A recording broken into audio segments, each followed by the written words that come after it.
Bonjour chez vous, nous sommes très ravis de savoir que vous nous suivez, très nombreux. Nous sommes 7000, nous sommes dans le livre du premier roi, chapitre 19, verset 18.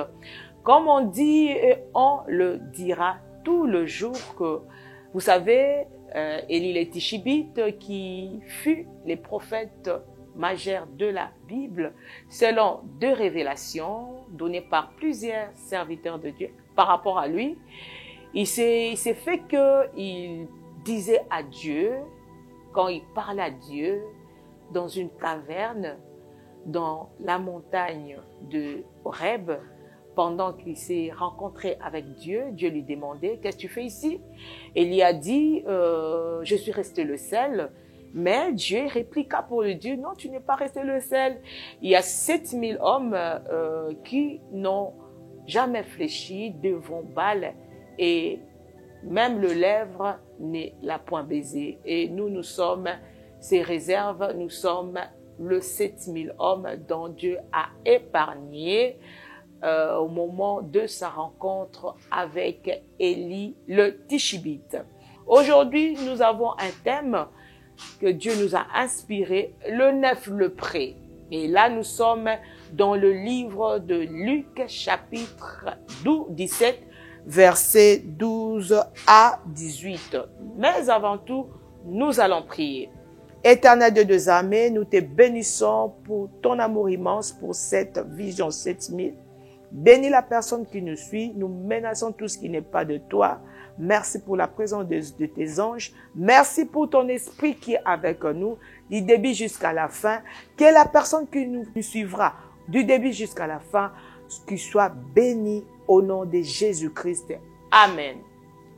Bien-aimés de l'Éternel, je m'appelle Maman Fallon Olonuboke. Je suis docteur de la parole, mariée à l'homme de Dieu, pasteur Guy Boke, que je salue à passant, et mère de plusieurs. Bien-aimés, nous parlerons de neuf lépreux. Comme je disais, nous sommes dans le livre des Luc, chapitre 17, verset 12 à 18, et nous allons aussi nager dans la Bible, nous allons aussi marcher, nous allons nous retrouver dans Apocalypse chapitre 7 verset 17. Vous savez, chaque fois, les gens me demandent, mais pourquoi tu es toujours dans l'Apocalypse? Mais oui, eh bien, Dieu nous a donné notre mission, il nous a dit d'aller dans l'Apocalypse chapitre 22 verset 10, et là, on est en train de nous recommander de ne pas garder ces livres d'Apocalypse en secret. Pourquoi? Le temps de son accomplissement est proche.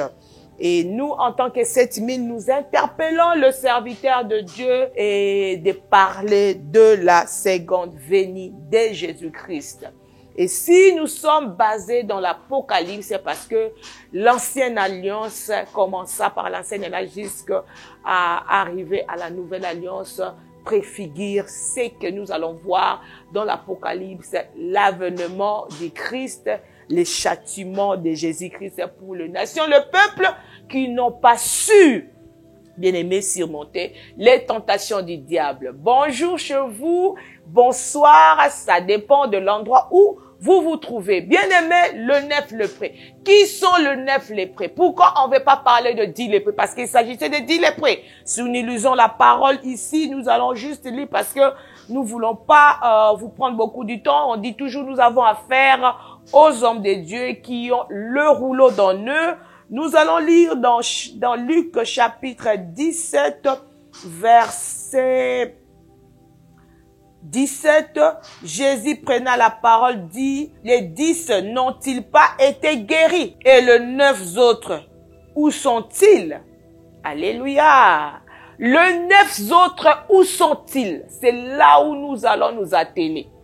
Les 9 autres sont partis où? Vous étiez 10. Vous avez eu un problème d'impureté. Écartés de la communauté. Vous étiez mis à l'écart. Pourquoi vous pouvez contaminer la communauté? Vous ne pouvez pas vous approcher. Vous avez le pauvre dans vous. Vous vivez toujours dans l'humiliation. Et vous, quand vous êtes venus voir Jésus, l'homme de la compassion, riche en bonté, lent dans sa colère, et quand vous avez poussé un cri d'amertume, Jésus-Christ a écouté automatiquement. Il vous recommandait d'aller voir le sacrificateur. Je parle au neuf lépreux qui me suit à cet instant. Et dès que le 10 lépreux faisaient leur premier pas, ils n'ont même pas fait 10 pas. Ils ont trouvé qu'ils sont devenus purs. La lèpre est disparue. Ils n'ont même pas arrivé chez les sacrificateurs. Donc, ils étaient purifiés. Et la Bible nous dit ceci.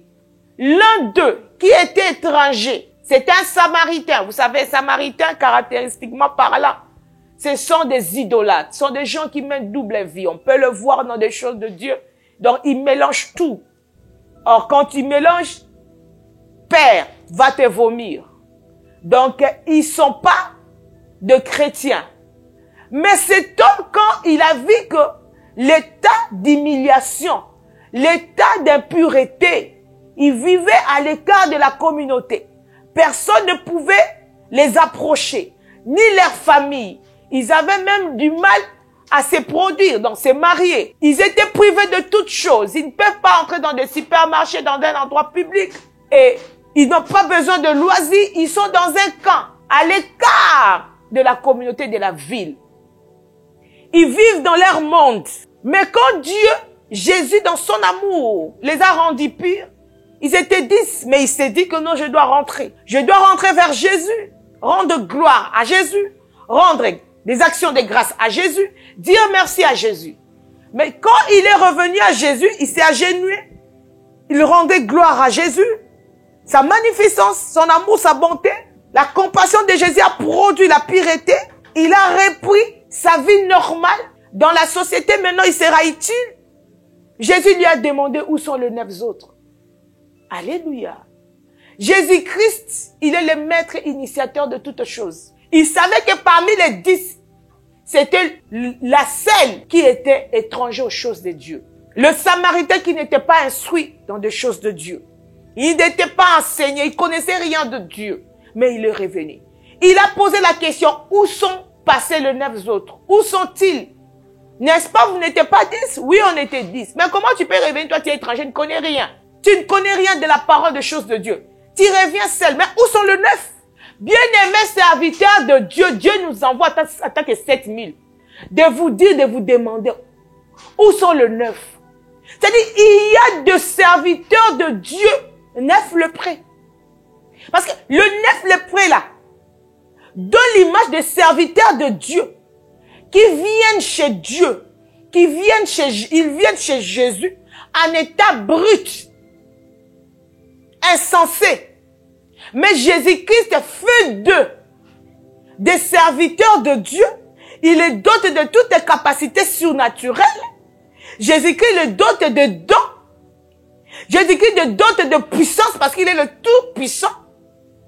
Il les dote d'intelligence et de sagesse. Il les envoie.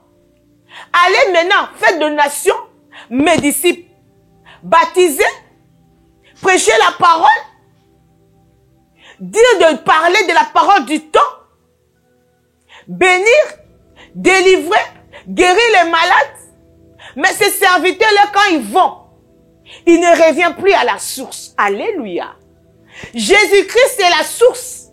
Il ne revient plus. Ils partent, mais pour venir maintenant, puiser de l'eau pire à la source, il ne revient plus. Les serviteurs de Dieu ingrats, le 9 lépreux, ils sont nombreux. Aujourd'hui, bien aimés, dans nos églises, dans le corps du Christ, c'est eux maintenant qui chapeautent. Ils sont nombreux. Ils oublient tout. Quand ils partent prêcher, c'est maintenant leur expérience et leur intelligence. Alléluia. Ils n'ont pas besoin d'examiner le temps que nous sommes arrivés. Comme on dit toujours dans nos enseignements, en tant que docteur de la parole, combien Daniel nous a présenté les 70 semaines, ces 70 semaines, selon la vision que Dieu lui avait révélée. Au moment de son songe, Dieu l'avait visité. Et si tu examines le 70 semaines, nous sommes arrivés à l'avant-dernière semaine. Alléluia.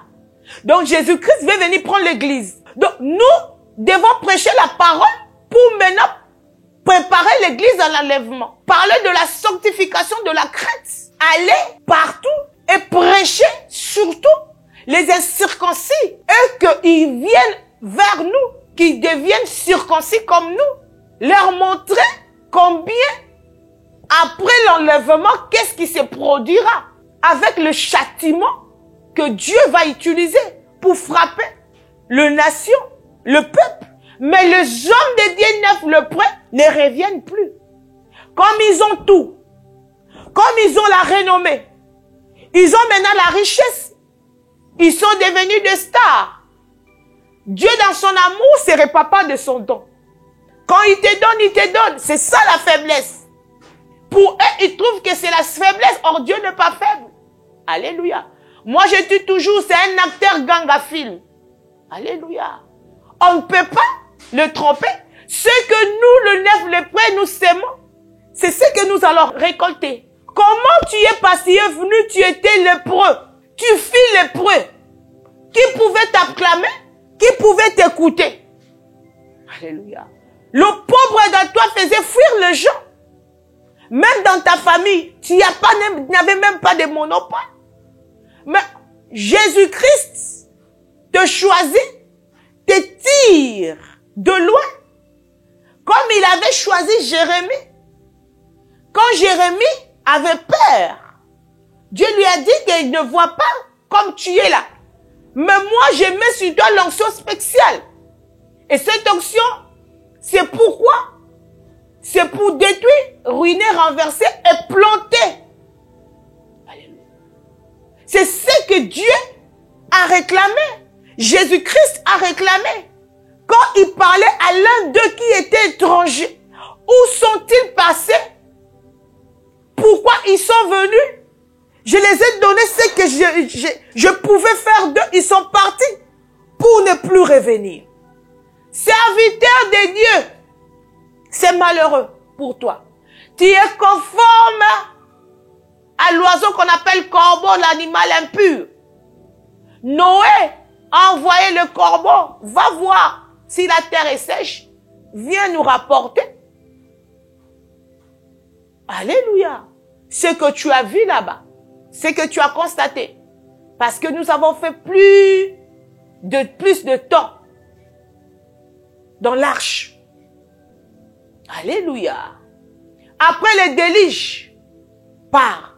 Le corbeau est allé pour ne plus revenir parce que il a trouvé la chair des cadavres des hommes. Alléluia, bien-aimé. C'est comme ça qu'il était captivé, retenu, à manger ses chairs. Il a oublié là où on l'a envoyé. Ne soyons pas ces corbeaux-là devant notre maître, qui est Jésus qui nous envoie. Nous devons retourner à la source. Parce que quand Jésus nous envoie, il veut voir de nous l'obéissance.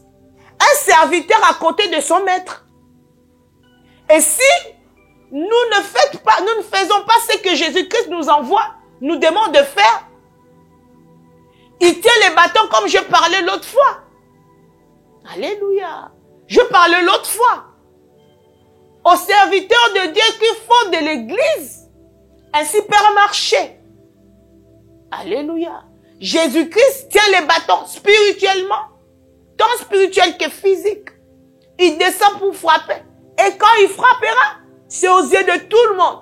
Raison pour laquelle, parmi ces serviteurs-là, neuf le point, tu trouveras leurs bêtises dans des réseaux sociaux.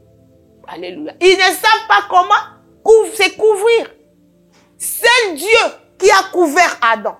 Mais avant que Adam soit couvert par la peau d'un animal, il était quoi? Il était exposé. Alléluia. On lui demandait qui t'a appris que tu es tenu. Il était exposé. Lui qui gérait tout ce qui était dans le jardin d'Éden. Alléluia. Serviteur de Dieu. Tu te ressources où? La Bible nous parle dans Matthieu, dans Jérémie chapitre 2 verset 13. Quand mon peuple a commis un double péché, ils m'ont abandonné. Ils m'ont abandonné. Et qui suis une source, moi qui suis une source d'eau vive. Pour se creuser de citernes inévasées. Les citernes qui ne retiennent pas d'eau. Alléluia. Le peuple qui m'ont abandonné, c'est le peuple de Dieu. Le peuple qui ont abandonné Dieu, c'est qui? Ce sont les hommes de Dieu. Tu abandonnes la personne qui t'a demandé, qui t'envoie en mission. Celui qui t'envoie en mission, il est la source de vie. Celui qui détient les messages. Tu te procures où? Les messages que tu donnes là, c'est tes pensées. Alléluia.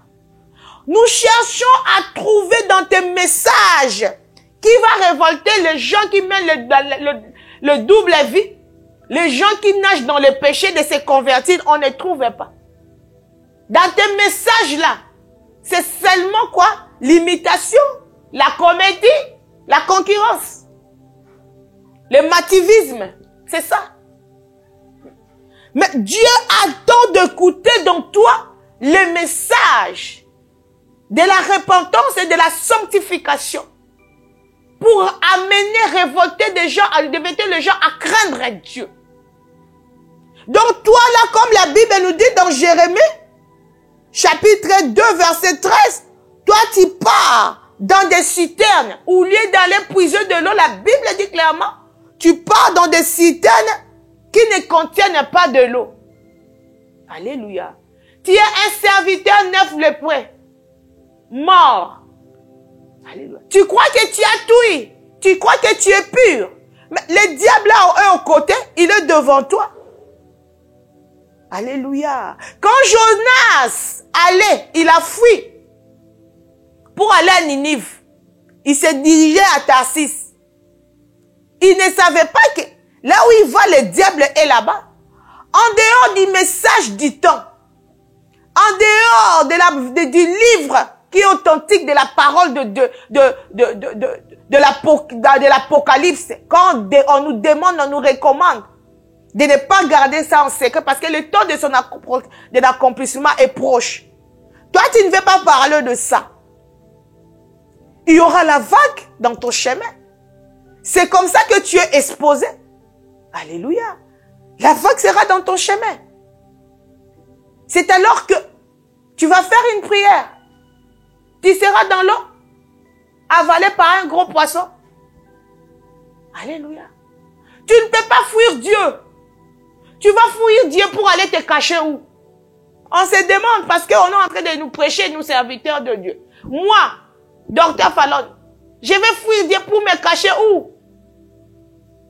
Alléluia. La Bible nous parle combien Dieu là, c'est lui le maître univers, le maître suprême. Il tient le monde dans sa main. Le ciel là ne sait pas le contenir, la terre là c'est son marchepied. Tu vas fuir Dieu où? Parce que même la Bible nous parle depuis l'Ancien Testament. Et si on prend l'exemple de Jonas, c'est un exemple qui va t'amener à revenir à Dieu et à parler de message du temps. T'es ressourcé à Dieu qui est la source de vie, mais pas dans des citernes qui n'ont pas d'eau. Parce que le message était d'aller par prêcher les Niniviens, de se repentir. Alléluia. Allez leur dire de craindre Dieu. Parce que leur mal était arrivé à Dieu là où il était. Mais lui, il fouillait parce qu'il avait ses pensées. C'est comme toi là qui me suis. Neuf le frère que tu es, ingrat, un serviteur de Dieu ingrat, qui est dépourvu de sens. C'est malheureux.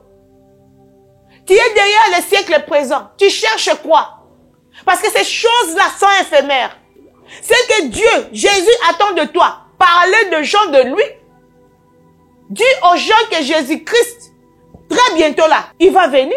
Que les gens sachent et comprennent que tu es envoyé pour ça. Toutes ces personnes, même les païens, ils connaissent. Ils sont maintenant là, ils sont très intelligents que nous. Les fils du malin, très intelligents. Ils comprennent déjà comment toi, neuf lépreux, tu te ressources plus à la source. Nous allons lire dans Psaume chapitre 36. La Bible dit, auprès de toi, il y a une source de la vie. Par ta lumière, nous serons éclairés. Mais toi là, comme tu te ressources plus à Dieu, tu es venu, comme je disais, Dieu t'a guéri. Il t'a donné la renommée. Mais tu ne veux plus revenir chez lui quand il est la source de vie. Sa lumière là, si tu te ressources à lui, c'est sa lumière qui va t'éclairer. De temps toi, tu es dans le ténèbre. Serviteur de Dieu, neuf le prêtre, tu es dans le ténèbre. Et quand tu te crois que c'est toi qui es spirituel, qui est l'air spirituel, l'assistance dans ton église te voit que tu es dans le ténèbre. Aujourd'hui là, Dieu a changé sa façon de travailler. Si nous, établis par lui, dans une église, quelconque de la place de la ville, nous ne voulons pas nous ressourcer à la source, qui est la lumière, pour nous éclairer. Nos fidèles là dans l'église, ils voient. Ils voient. Et ils comprennent que notre pasteur, notre berger est dans les ténèbres. Pourquoi? Parce que nous ne donnons pas la bonne nourriture adéquate à l'assistance. Le peuple de Dieu sont en train de mourir. Si dans ton église, là, le peuple de Dieu meurt, alors en dehors de ton église. Alléluia. En dehors de l'église, les gens du dehors de notre camp, là, tu auras le temps de les approcher comment? Parce que même dans ton église, ce n'est pas organisé. Tu n'es pas organisé, mais tellement que tu te ressources plus à Dieu, ce n'est plus le Saint-Esprit. Parce que si tu étais organisé, le message du temps que Dieu te donne chaque matin, là, quand il renouvelle sa bonté, tu allais donner aux évangélistes de ton église, aller prêcher. C'est comme ça que l'église est épanouie.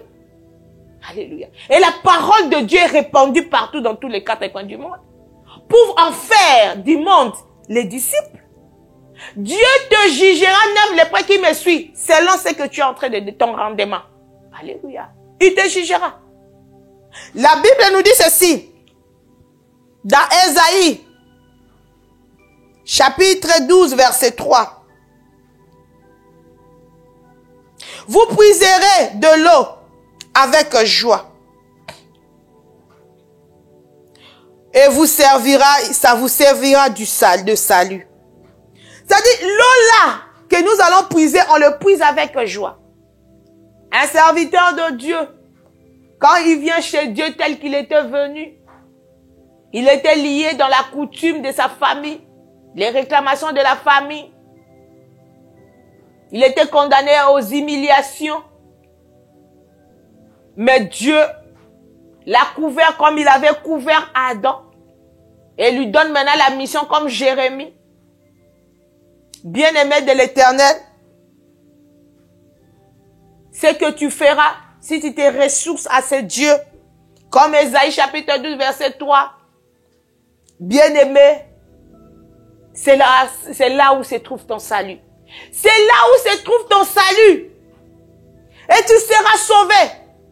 Et ton église sera sauvée. Alléluia.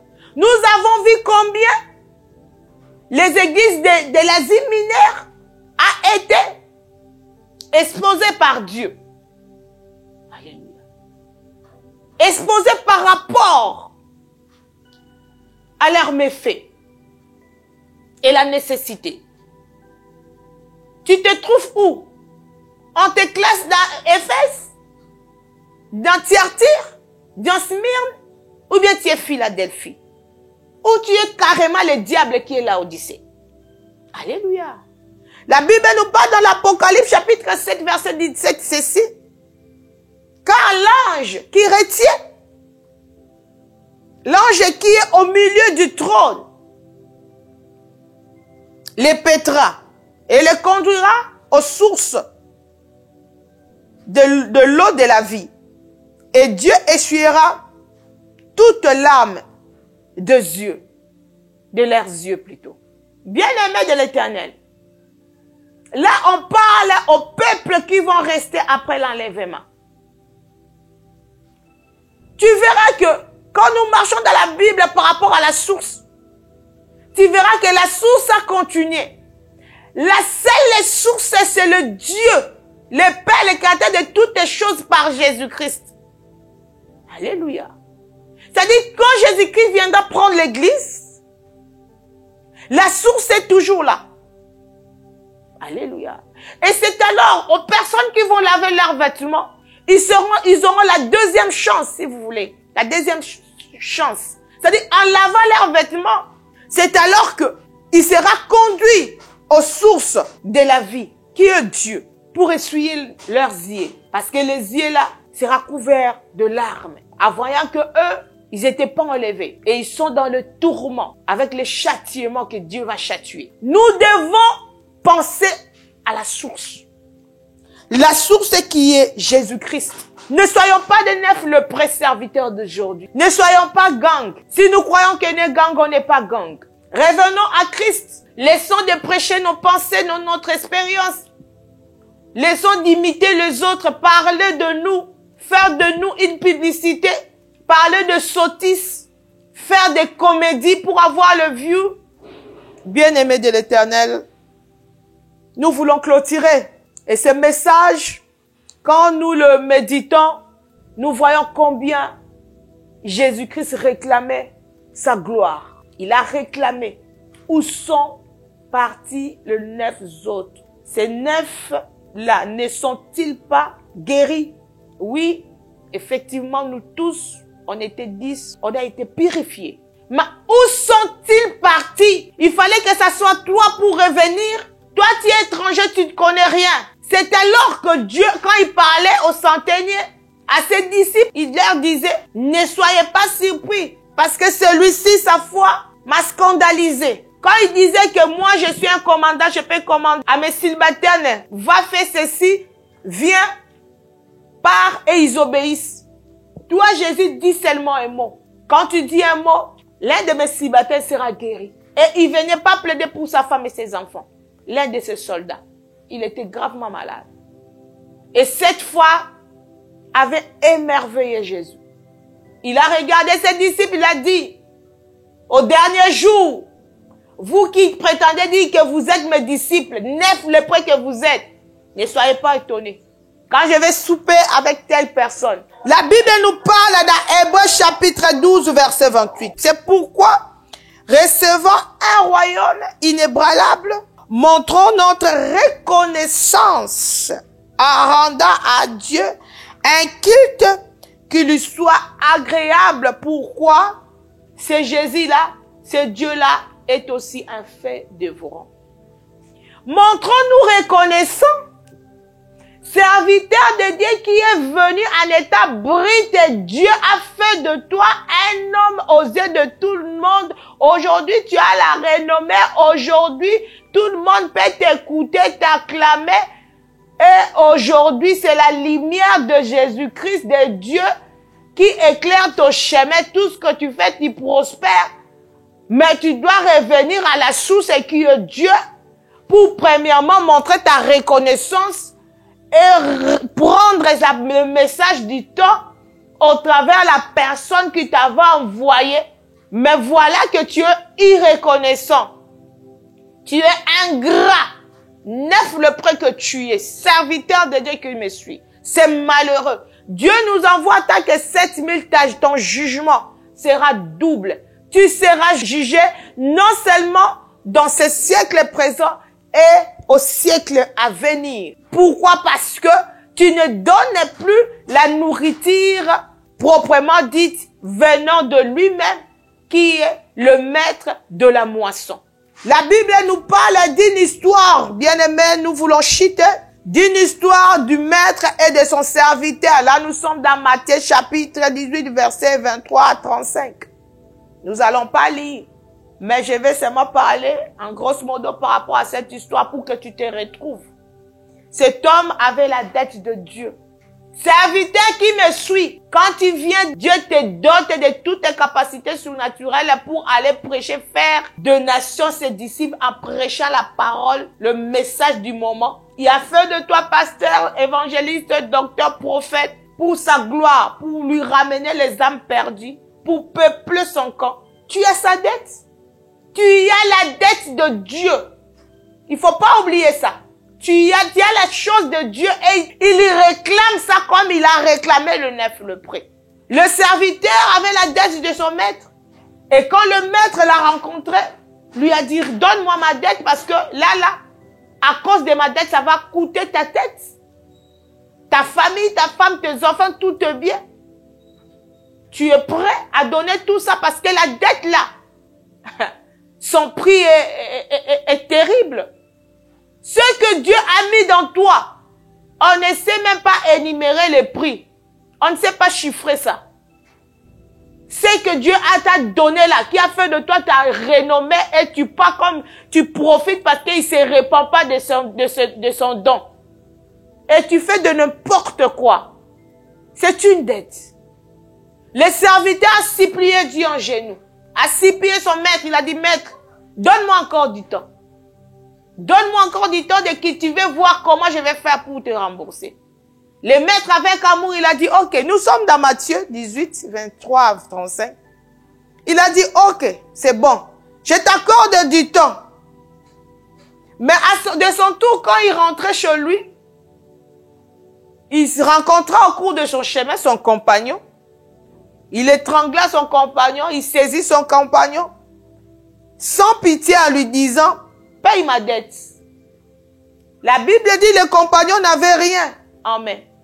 Il a dit, non, tu peux quand même accorder le temps. Il n'a pas voulu écouter son compagnon, son ami. Il prend son compagnon, il lui jette dans la prison. C'est comme toi, serviteur de Dieu qui me suis. Tu prêches soi-disant le pardon, mais tu ne sais pas pardonner. Tu ne sais pas pardonner.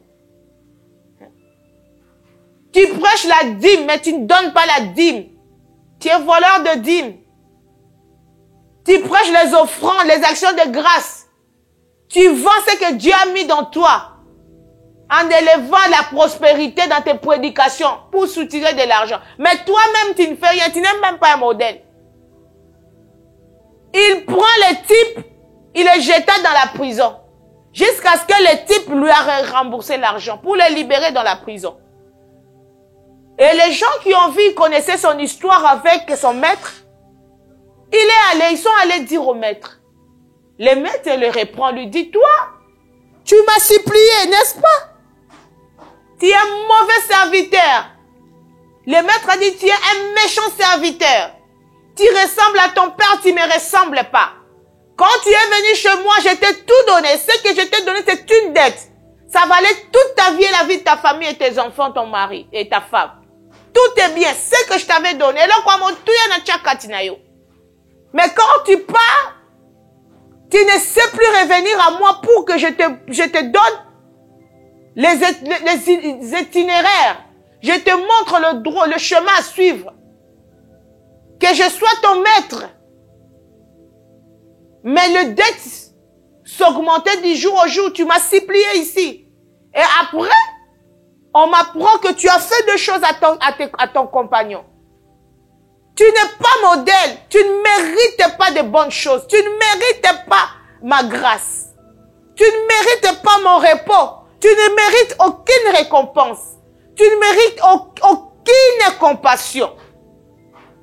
Et la Bible dit, pour conclure cette histoire, mon Père Céleste vous traitera de la même façon. Bien-aimé serviteur qui me suit, fais bien ce que tu es en train de faire. Parce que tu ne veux plus revenir à la source. Tu n'as pas de temps à demander à Dieu le message. Une nourriture adéquate pour donner à son peuple, pour que le peuple soit guéri du pleu, de la maladie, des problèmes qu'ils amènent. Tu ne sais plus revenir à la source. Mais de la même façon que tu es en train de traiter le peuple de Dieu, c'est de la même manière que le Père Céleste te traitera. Nous sommes 7000. Comme je disais, nous sommes dans le livre de 1er Roi, chapitre 19, verset 18. Et là, nous avons notre mission d'interpeller les serviteurs de Dieu et de parler de la seconde venue de Jésus-Christ. Et nous sommes focus derrière les serviteurs de Dieu qui sont nos premiers signes. Raison pour laquelle, quand vous écoutez nos enseignements, vous verrez que nous sommes tout droits et nous pointons les hommes de Dieu. Et Dieu nous a donné une onction spécifique, une autorité divine. Et quand Dieu nous envoyait, il nous disait, parle de ce que moi je t'envoie, ma servante, Docteur Fallon. J'essaie derrière toi. Il y a la personne qui cherchera à mettre le coq à jambe devant ton chemin, va me rencontrer. J'ai béni la personne qui me suit. J'ai béni tous les hommes de Dieu qui me donnent souvent leur leur attention, de me suivre. Moi qui est la plus petite parmi les grands sur le plan ministériel, je vous remercie. Je remercie tout le monde, mon équipe, ma famille. Prochain rendez-vous, ne manquez pas. Réseaux sociaux, Twitter, Instagram, TikTok, Facebook, YouTube, Fallon, Olonou, Bokeh, 7000 hommes TV. Merci à vous. Nous allons remercier Dieu. Père, nous te rendons grâce parce que sans ton esprit, c'est la mort que nous allons communiquer. Nous avons commencé avec toi, ton esprit dans nous. Ce qui est sorti dans nous, c'est le feu pour consumer le mal. Toute personne qui s'élèvera pour combattre la personne qui nous suit, te rencontre, que leur vie s'ouvre, qu'ils soient protégés parce que tu es leur bouclier. Même les flèches de la fin de l'année, l'esprit de mort ne les atteigne pas. Au nom puissant de Jésus, Amen. Merci, bonjour et bonsoir chez vous.